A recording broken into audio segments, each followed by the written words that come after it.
ഒരു ചെറിയൊരു കഥ നിങ്ങളോട് പറയാൻ ആഗ്രഹിക്കുകയാണ്.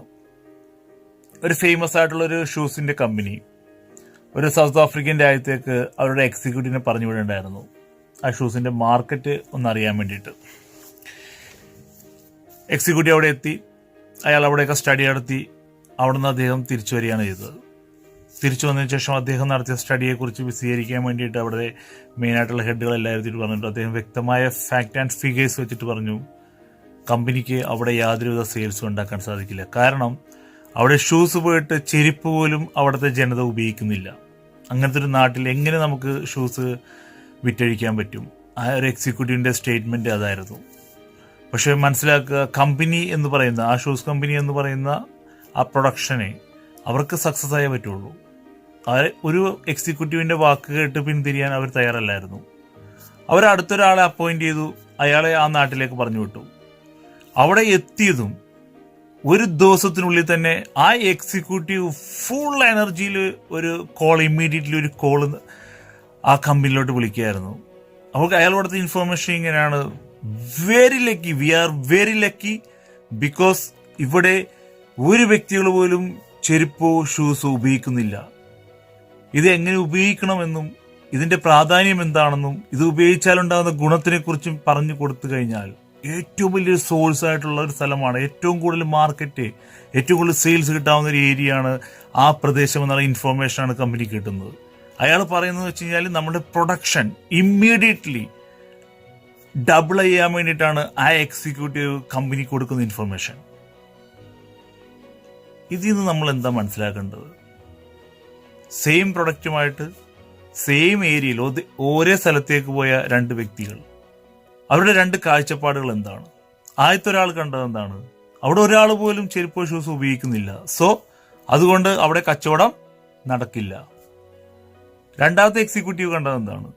അവിടെ ഒരാൾ പോലും ഷൂസോ ചെരുപ്പ് ഉപയോഗിക്കുന്നില്ല, പക്ഷേ അതിന്റെ ഉപയോഗിക്കുന്നതിന്റെ ഗുണം, അത് എങ്ങനെ ഉപയോഗിക്കണം, ഉപയോഗിച്ചാൽ എന്തൊക്കെയാണ് ഗുണങ്ങൾ ഉണ്ടാകുക എന്ന് ഓരോ കസ്റ്റമേഴ്സിനും അല്ലെങ്കിൽ അവിടുത്തെ വ്യക്തികൾക്ക് പറഞ്ഞു കൊടുത്താൽ ഉണ്ടാകുന്ന കച്ചവടത്തിന്റെ സാധ്യതയാണ് രണ്ടാമത്തെ വ്യക്തി കണ്ടെത്തിയത്. ഞാൻ ചോദിക്കട്ടെ സുഹൃത്തുക്കളെ, നമ്മൾ ഈ രണ്ട് എക്സിക്യൂട്ടീവുകൾ നമ്മൾ ആരാണ്? ഒന്നാമത്തെ ആണോ രണ്ടാമത്തെ ആണോ? നിങ്ങളോട് ചോദിക്കേണ്ട ഒരു ചോദ്യമാണത്. നിങ്ങളുടെ നാട്ടിലെ നിങ്ങളുടെ മാർക്കറ്റിനെ നിങ്ങൾ എങ്ങനെയാണ് വിലയിരുത്തുന്നത്? ആ ഷൂസ് കമ്പനി വിട്ട ആദ്യത്തെ എക്സിക്യൂട്ടീവിന്റെ ഒരു മനോഭാവമാണോ നിങ്ങൾക്ക്? രണ്ടാമത്തെ എക്സിക്യൂട്ടീവിന്റെ മനോഭാവമാണോ നിങ്ങൾക്ക്? അത് നിങ്ങളാണ് അനലൈസ് ചെയ്യേണ്ടത്. സൂപ്പർ മാർക്കറ്റാണ് കേരള എന്ന് പറയുന്നത്. അവിടെ ബിസിനസ് നടക്കില്ല, ബിസിനസ് പറക്കും ശക്തമായിട്ട് ചെയ്തു കഴിഞ്ഞാൽ. ഒരു ഇൻവെസ്റ്റ്മെന്റും ഇല്ലാതെ ഒന്ന് ഓർത്തു നോക്കി, നിങ്ങൾക്ക് വീട്ടിലോട്ടുള്ള എന്തെങ്കിലും ഉൽപ്പന്നങ്ങൾ വാങ്ങിക്കൊണ്ട് അവർക്ക് ഡിസ്ട്രിബ്യൂഷൻ കൊടുത്തുകൊണ്ട് വളരെ ശക്തമായിട്ട് ചെയ്യാൻ പറ്റും.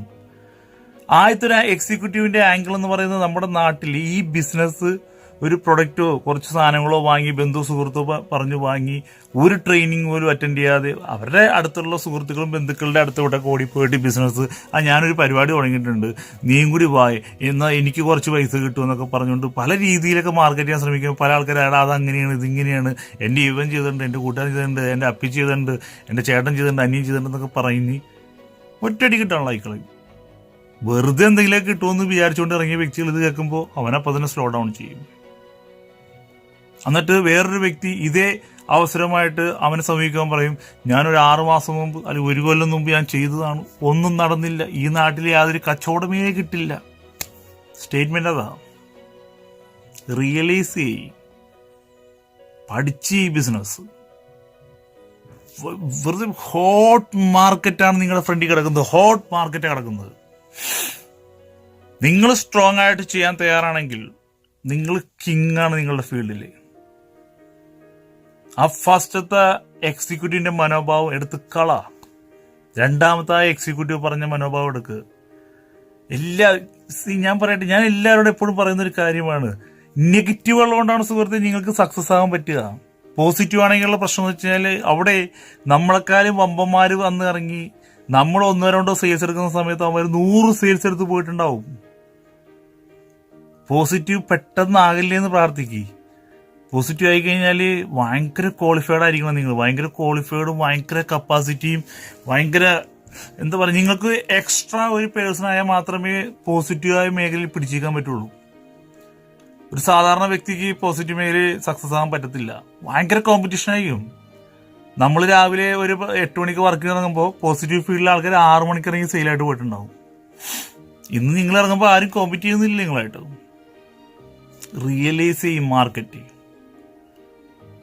നമ്മളൊരു തിളങ്ങുന്ന നക്ഷത്രങ്ങളാകുക. മാനം എത്രത്തോളം കറക്കുന്നുവോ അത്രത്തോളം നക്ഷത്രങ്ങൾ തിളങ്ങുമെന്നാണ് പറയുന്നത്.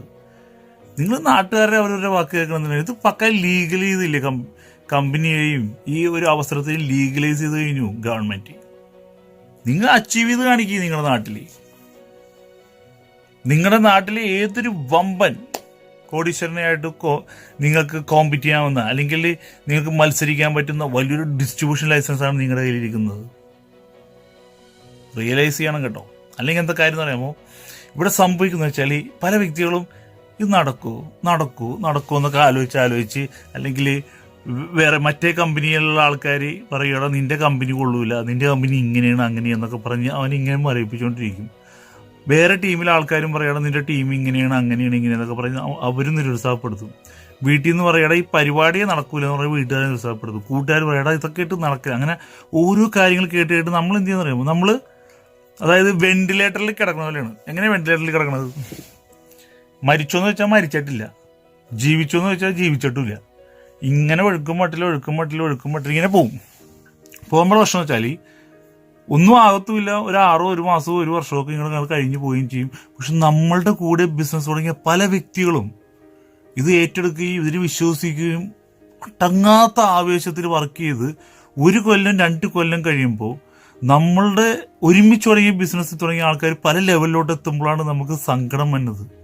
ദൈവം എനിക്ക് കിട്ടിയ അവസരം ഞാൻ പാഴാക്കിയല്ലോ. അങ്ങനത്തെ ഒരു അവസ്ഥയിലോട്ട് നിങ്ങൾ വരരുത്. പല ആൾക്കാർക്കും പറ്റിയിട്ടുണ്ട്. എൻ്റെ എക്സ്പീരിയൻസിൽ പല ആൾക്കാർക്കും പറ്റിയിട്ടുള്ളതാണ്. കാര്യം നല്ല കഴിവുള്ള ആൾക്കാരുണ്ട്. പക്ഷേ ഇവരൊക്കെ പറയുന്നുണ്ട് ഡെഡായിട്ടില്ല, ബിസിനസ് ഡെഡായിട്ടില്ല അവർ. പക്ഷെ അവർ സ്ലോ ഡൗൺ ആയിരിക്കും ബിസിനസ്സിൽ. ടീമിനെ കൃത്യമായിട്ട് വിളിക്കില്ല, ടീമിൻ്റെ കൂടെ പോകില്ല. എന്നാൽ ബിസിനസ് നിർത്തിയിട്ടുമില്ല, സ്മൂത്തായിട്ട് ചെയ്യാൻ നോക്കും പതുക്കെ. പക്ഷെ അത് ഭയങ്കര മണ്ടത്തരമാണ്. ഭയങ്കര നിരാശയായിരിക്കും നിങ്ങൾക്ക് ലൈഫിലുണ്ടാകാൻ പോണത്. നിങ്ങളെക്കാളും കഴിവ് കുറഞ്ഞ നിങ്ങളുടെ അത്രയും പോലും ടീമില്ലാത്ത ആൾക്കാർ നാളെ വലിയ അച്ചീവ്മെന്റിലോട്ട് എത്തുമ്പോൾ ഭയങ്കര നിരാശയായിപ്പോൾ നിങ്ങൾക്ക്. സോ അവരിവരും പറയണതെന്ന് കേട്ട് നല്ലൊരു ഓപ്പർച്യൂണിറ്റി സ്ലോ ഡൗൺ ചെയ്യല്ലേ. നല്ലൊരു മാർക്കറ്റാണ്.